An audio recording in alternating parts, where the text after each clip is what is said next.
हजरत उमर बिन अब्दुल अजीज, Iraq में रहने वाली एक औरत थी।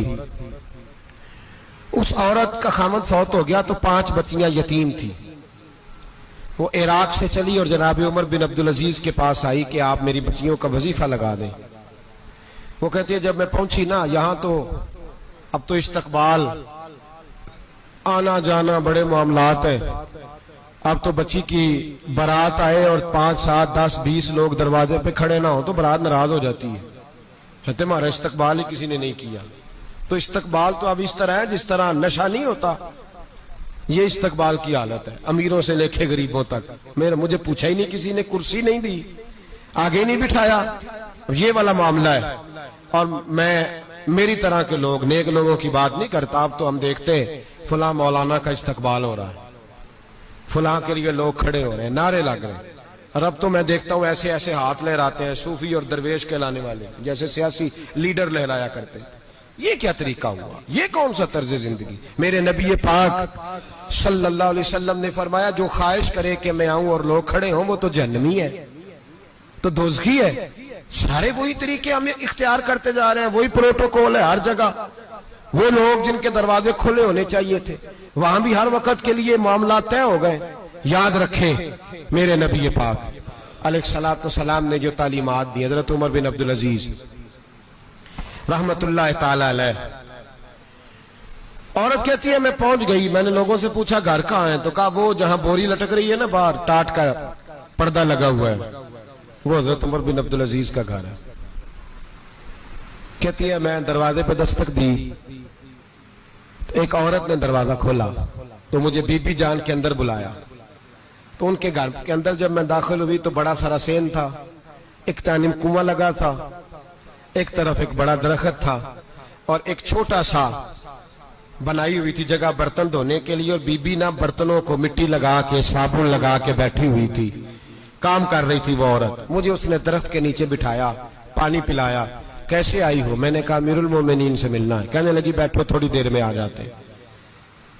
कहती थोड़ी, मैंने समझा घर की कोई मुलाजमा है, मैं बैठ गई। थोड़ी देर गुजरी, फिर दस्तक हुई, उस बीबी ने उठ के दरवाजा खोला। तो जब वो शख्स अंदर आए तो कहने लगी बड़ी देर से बर्तनों को साबुन लगा के बैठी हूं, कहां रह गए थे? कहती है वो साहब कहने लगे बस जरा मसरूफ हो गया था, दौड़े गए, कुएं से पानी निकाला, बीबी को दिया, उसने बर्तन धोए। कहती है फिर थोड़ा सा सिरका और एक रात की रोटी वो लाई, उस शख्स ने खाई। मैंने कहा कि ये दोनों घर के मुलाजम हैं, मियां बीवी काम करते हैं। जब वो खाना खा चुके तो वो औरत मेरे पास आई, कहने लगी उठ के मिल लो अमीरुल मोमिनीन से। मैंने कहा कौन अमीरुल मोमिनीन? तो कहने लगी कब से तो आए हैं, ये जिसने कुएं से पानी निकाला यही मुसलमानों का अमीर है, और ये जिसने दरख्त के नीचे बैठ के सिरके से रोटी खाई है यही। ये फरिश्तों की दास्तान नहीं, ये वो लोग हैं।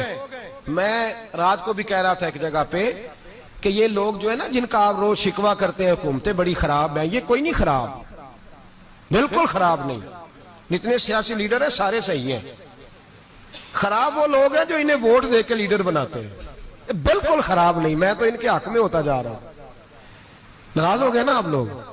अल्लाह करे तुसी हो जाओ तो अगले इलेक्शन च सियाने भी हो जाओ, आमीन तो कह दे। मैंने कोई मशवरा नहीं देना इसलिए कि मेरी नजर में कोई ऐसा शख्स नहीं जिसके लिए मैं आपसे कह सकूं कि वोट दें। और हम तो ऐसी बात करें तो कई लोग नाराज होकर चले जाते हैं, लेकिन कोई परवाह नहीं, इसलिए कि ये दीन मेरे नबी पाक का दीन सिर्फ मस्जिद का दीन नहीं।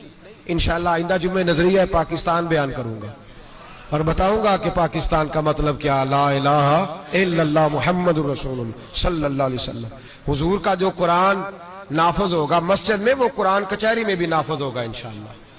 और वो कुरान नाफज होने आया है, असेंबलियों में वही कुरान नाफज होगा इंशाअल्लाह। और यही चिराग जलेगा तो रोशनी होगी। बयान करेंगे और डट के बयान करेंगे, आपको बताएंगे। बात जो बात समझा रहा हूं फिल वक्त वो समझे, मुजरम वो नहीं जो बड़ा बन के लूटता है, मुजरम वो है जो उसको सपोर्ट करता है, जिसने उसे बड़ा बनाया है। ये याद रख लें, हमारी कोई बचत नहीं होगी, हमसे पूछा जाएगा। हम सारे कचहरी में खड़े होंगे, अल्लाह सवाल करेगा कि तुम बताओ तुम इनके मददगार क्यों बने थे, तुम सपोर्ट क्यों करते थे, ये पूछा जाएगा और हमने जवाब देना है। बहरहाल आमदाम पर सर मतलब जनाब उमर बिन अब्दुल अजीज रहमतुल्लाह अलैह के वो बीबी गई तो कहने लगी कि ये अमीरुल मोमिनीन ने कहा, वो उठ के हाजिर हुई, कहा हुजूर मैं इराक से आई हूं, मेरा खामद फौत हो गया, मेरी 5 बेटियां हैं, वजीफा लगा दे।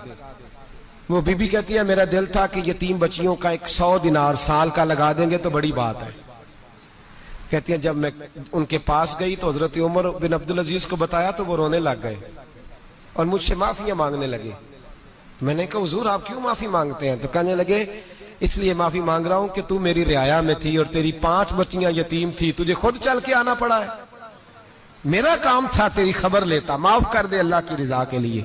उन्होंने वजीफा लिखना शुरू किया तो मेरी एक बच्ची का 1000 दिनार साल का लिखा। मैंने कहा अल्लाह तेरा शुक्र है। फिर दूसरी बच्ची का 1000 लिखा तो मैंने कहा अल्लाह तेरा शुक्र है। तीसरी का 1000, चौथी मैंने कहा शुक्र है। जब चौथी का लिखा तो मैंने कहा अल्लाह आपका इकबाल बुलंद करे, अल्लाह आपको हमेशा इसी तरह फलता फूलता रखे। कहते हैं जनाब उमर बिन अब्दुल अजीज ने कलम रख दिया, फरमाने लगे मैं 5वीं का वजीफा नहीं लिखूंगा, 4 बहनों से कहना बांट के इसे भी दे दे। कहा हुजूर क्यों?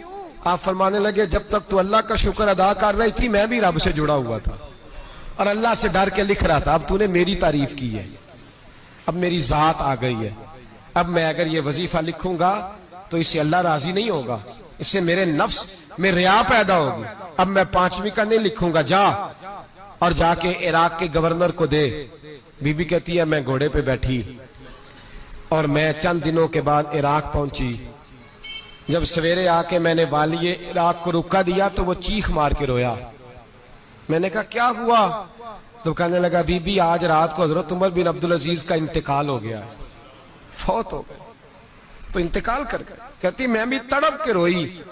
मैंने कहा मेरी यतीम बच्चियों का क्या बनेगा? तो वो गवर्नर कहने लगा तेरे वजीफे जारी रहेंगे, तुझे मिलते रहेंगे। तो कहने लगी कैसे?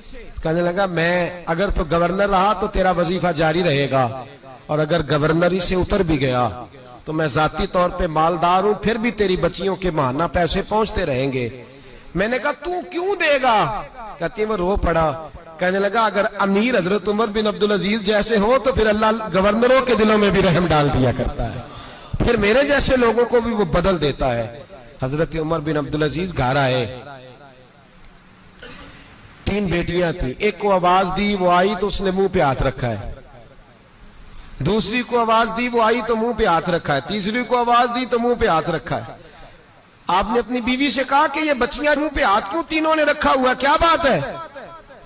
तो बीबी रो पड़ी, कहने लगी 4 दिन हो गए मेरी बेटियां प्यार से रोटी खा रही हैं, 4 दिन हो गए, उनके मुंह से बदबू आती है इसलिए वो आपके सामने आती हैं तो मुंह पे हाथ रख लेती हैं 4 दिनों से। बीबी रो रही है। हजरत उमर जलाल में आ गए। आप फरमाने लगे तू ये रो रही है, तू रोई है, तूने मेरे घर में रह के अल्लाह की नाशुक्री की है, तू शुक्र अदा नहीं करती कि 3 वक्त प्याज और रोटी तुझे घर की 4 दीवारी के अंदर मिल जाता? रो रही है और मैं आ मेरे साथ बाहर निकल, तुझे वो लोग दिखाऊं जो झोपड़ियों में रहते हैं और मांग के खाते हैं, आ तुझे दिखाऊं। इतनी नाशुक्री कि घर के अंदर प्याज पहुंच रहा है, रोटी पहुंच रही है और तू कहती है मेरी बेटियां प्याज से खाती हैं, शुक्र कर फाके नहीं काटने पड़े। फिर अगले लफ्ज कहे तो रो पड़े। फरमाने लगे मैंने तो मुस्तफा के वो हालात भी सुने हैं जिसमें कई दिन बीबी फातिमा ने फाके किए। तू घर के अंदर प्याज पहुंच रहा है, तो अभी भी सादगी, आजजी और कनात नेमत थी इन लोगों की।